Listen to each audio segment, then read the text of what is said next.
अस्सलाम वालेकुम। मेरा नाम मोहम्मद शुएब है और आप देख रहे हैं शेबी बिटकॉइन यूट्यूब चैनल। आज के दिन मेरा टॉपिक क्रिप्टो मार्केट की अपडेट देना है, बिटकॉइन और इथेरियम का एनालिसिस करना है, साथ में S&P 500 का बिटकॉइन से कोरिलेशन होता है तो इस बारे में बात करेंगे। और उसके अलावा गाला गेम्स के हवाले से एक बहुत बुरी न्यूज़ है और गाला के इन्वेस्टर्स को क्या करना चाहिए, मार्केट में टोकन सेल कर देने चाहिए या फिर जो गाला में डंप आया है वो एक बाइंग अपॉर्चुनिटी है, इस बारे में बात करेंगे। साथ में मार्केट की मुख्तलिफ न्यूज़ हैं जो कि बैरिश भी हैं, बुलिश भी हैं, उन सारी चीज़ों को डिस्कस करेंगे। वीडियो को एंड तक देखिएगा।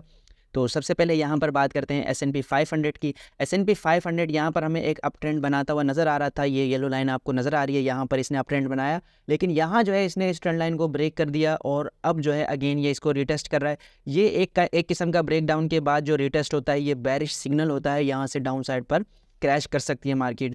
तो अगर हॉरिजॉन्टल के हिसाब से देखें तो यहाँ पर ये वाली इसकी सपोर्ट बन रही है, इस सपोर्ट से इसने बाउंस लिया है और अप साइड पर ये जो ट्रेंड लाइन है ये रेजिस्टेंस है। अभी वीकेंड की वजह से और उसके बाद आज के दिन भी पीर का दिन है और अमेरिका में लेबर डे है, तो आज के दिन भी छुट्टी है, तो आज के दिन भी मार्केट क्लोज रहेगी।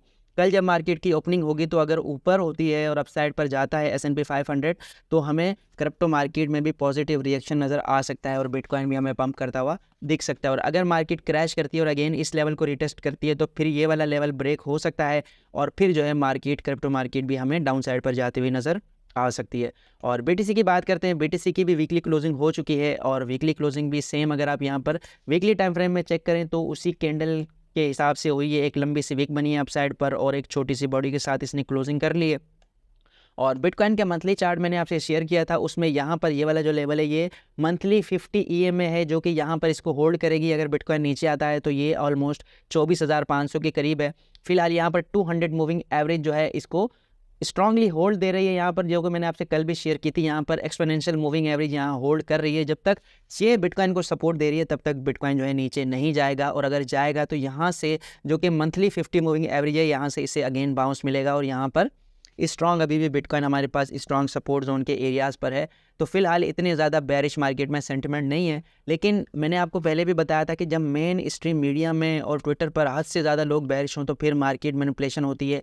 लोगों को जो है एग्जिट लिक्विडिटी बनाया जाता है, पहले उनको मार्केट से आउट किया जाता है।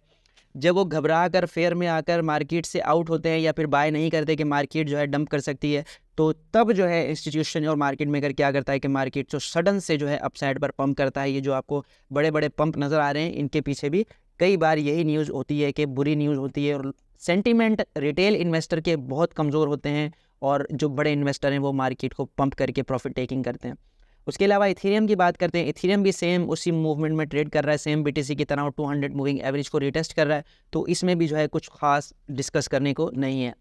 और BNB की बात करते हैं, BNB भी यहाँ पर अगर देखें तो मैंने आपसे कहा था कि BNB को अप साइड पर ये रेड लाइन क्रॉस करने की ज़रूरत है बुलिश होने के लिए। अगर ये इसको क्रॉस नहीं करता है तो ये हमारे लिए काफ़ी ज़्यादा बेरिश रहेगा और मज़ीद फंड कायम रहेगा। तो अच्छा खासा इसको ऑलमोस्ट यहाँ पर मैं आपको बता देता हूँ, इसको ऑलमोस्ट यहाँ पर 7 से 8% का पंप चाहिए और यहाँ से अबव अगर ये अपनी क्लोजिंग करता है डेली की या वीकली की तो फिर हमारे पास अच्छा खासा ये रिकवर हो सकता है। और आखिर में गाला की बात करते हैं, गाला टोकन अपने लास्ट टाइम जब यहाँ पर इसने अपना एरिया लगाया था दिसंबर 2022 में, तो उसके बाद इसने 300% का पंप लगाया था और ये मेरा मोस्ट फेवरेट टोकन था, लेकिन यहाँ पर ये ऑलरेडी उस एरिया में ही आ चुका है जो कि इसका प्रीवियस जोन था। अब यहाँ पर मसला क्या बना है कि गाला टोकन के जो को फाउंडर थे उन्होंने आपस में उनके जो भी मतलब मसला मसाइल हुआ है उन्होंने एक दूसरे पर केस कर दिया है कि ये जो है हमारे टोकन को गलत यूज़ कर रहा है, गाला के टोकन को, और इस तरह के फ्रॉड वगैरह के उन्होंने चार्जेस लगाए हैं और एक दूसरे पर केस कर दिया है। तो ये लीगली बैटल अभी जारी है और इतना मतलब स्ट्रॉन्ग कोई डंप नहीं आया गाला टोकन में, ना इसमें सेल्फ प्रेशर का कोई ख़तरा है। लेकिन अगर अभी तक आपने इसमें रिस्क नहीं लिया है तो इसमें रिस्क लेने का आप जो है एक चांस ले सकते हैं। इसमें थोड़ी सी इन्वेस्टमेंट वो वाली जो आपकी अगर डूब भी जाए तो आपको इतना बड़ा मसला ना हो कि आप खुद को बर्बाद हुआ समझें, तो इसमें आप इन्वेस्ट कर सकते हैं। फिलहाल यहाँ पर देखें तो ये अपने बिल्कुल लोवेस्ट पॉइंट पर है और ये इसका बॉटम था जो 2022 में लगा था, अगेन ये अपने बॉटम के पास है। और अगर यहाँ पर मूविंग एवरेज को देखें तो सारी के सारी मूविंग एवरेज से ये डाउन साइड पर है। तो यहाँ पर आप अपना $50-100 या $20 जितना आप लॉस अफोर्ड कर सकते हैं यहाँ पर आप इन्वेस्ट कर सकते हैं। लॉन्ग टर्म में आपको थोड़ा बहुत जो है ये प्रॉफिट दे सकता है। मैं ऑलरेडी इसमें इन हूँ और मैं अपना जो भी मतलब मेरा फंड है वो मैं सेल नहीं कर रहा, मैं लॉन्ग टर्म के लिए होल्ड कर रहा हूँ कि अगर ये Web3 का जो सबसे नंबर 1 प्रोजेक्ट है गेमिंग का, अगर ये रिकवर होता है और इसके बारे में कोई पॉजिटिव फैसला आता है तो फिर ये अच्छा खासा रिकवर हो सकता है। और साथ में SNX टोकन जो है ये टॉप गेनर में आ रहा था, तो मैंने सोचा मैं आपसे इसका एनालिसिस शेयर करूं। यहाँ पर जो है ये ऑलमोस्ट अपनी स्टैंड लाइन को होल्ड कर रहा है, यहाँ से लेकर यहाँ तक ये वीकली चार्ट है तो बहुत लंबा अरसा बनता है। ऑलमोस्ट जनवरी से लेकर अब तक यहाँ पर इसने होल्ड किया है 7-8 महीने, और अब ये इसको ब्रेकआउट के करीब है। डेली के टाइम फ्रेम में अगर देखें आप तो यहाँ पर ये इसको ब्रेक करने की कोशिश कर रहा है। अगर ये इसको ब्रेक कर देता है तो इसमें फिर अच्छा खासा पंप आ सकता है, जैसे कि लास्ट टाइम हिस्ट्री में हमने देखा है। और उसके अलावा यहाँ पर बात करते हैं, क्वाइन सिग्नल ने एक बंदे का यहाँ पर शेयर किया है इंपॉर्टेंट चार्ट। उसने कहा है कि ये एक सच्चाई है जिसको कोई नहीं जानता, कि जिस तरह साइबर और NMR टोकन में हद से ज़्यादा पंप आया है और फिर अचानक उसमें डंप आया है।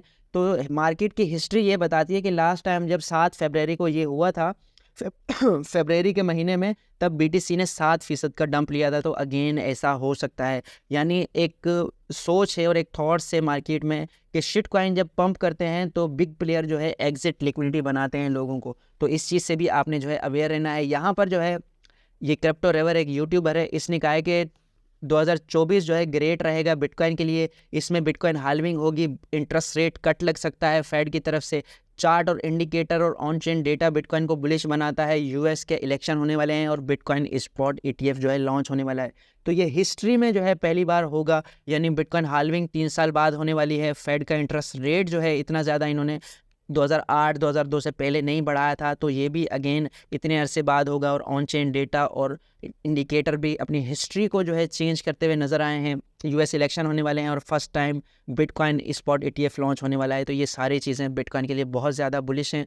और ये वाला जो है अपने सारे जितने भी बुलिश और बुल रन आए हैं बिटकॉइन के, उन सबसे अच्छा रह सकता है। अच्छा, कल के दिन मैंने आपसे डेटा शेयर किया था US का। उसमें मैंने कहा था कि US के जो लोग हैं वहाँ के रहने वाले, उनके पास सेविंग बिल्कुल ख़त्म होने वाली है। तो यहाँ पर एक चार्ट इन्होंने शेयर किया है जिसमें 40% जो लोग हैं उनके पास $1000 से कम की सेविंग है। यहाँ पर अगर आप देखें तो 12% के पास ज़ीरो सेविंग है, और लेस देन 1000 जो सेविंग है वो 27% के पास है, और 1000 से 10,000 तक 18% के पास, 10,000 से 49,000 तक 11% के पास, और 50,000 और इससे ज़्यादा 11% के पास। यानी इस वक्त जो है लोग बहुत ही ज़्यादा प्रेशर में हैं, महंगाई के बोझ तले, बेरोज़गारी के बोझ तले, और जिस तरह के इकोनॉमिक सिचुएशन है बहुत ज़्यादा वो मुश्किल है। तो इस वक्त जो है वो लोग बहुत ज़्यादा परेशानी में हैं। तो ये सिचुएशन जो है वो रिसेशन को क्रिएट करती है। तो इसलिए मार्केट में ये अफवाह है और ये एक्सपेक्ट किया जा रहा है कि रिसेशन आ सकता है Q4 में 2023 के, या फिर Q1 में रिसेशन आ सकता है अमेरिका में। और जब रिसेशन आएगा तो फिर हमारे पास